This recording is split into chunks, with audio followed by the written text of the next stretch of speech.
estic molt content de poder participar en aquest vídeo número 100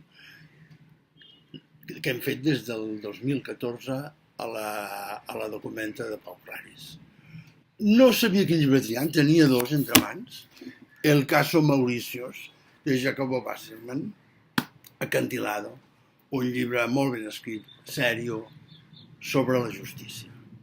Sobre la justícia alemanya a principis de segle, però sempre. El tema infinit de la justícia. És una novel·la de judici, naturalment, però molt especial, molt sèria.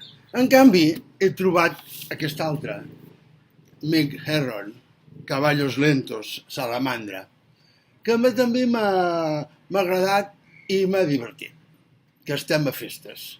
Anem a Cap d'Any i Reis i ens hem de divertir una miqueta.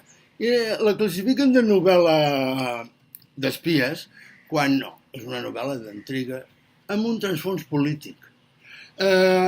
Cavalls lents, per què? Perquè també hi ha espies dolents, espies que s'equivoquen, que no entenen bé les ordres, que són lents. I llavors què fan? Com que són funcionaris, tenen un departament amb un racó i els envien allà. A enganxar segells, a revisar pistes que no porten enlloc.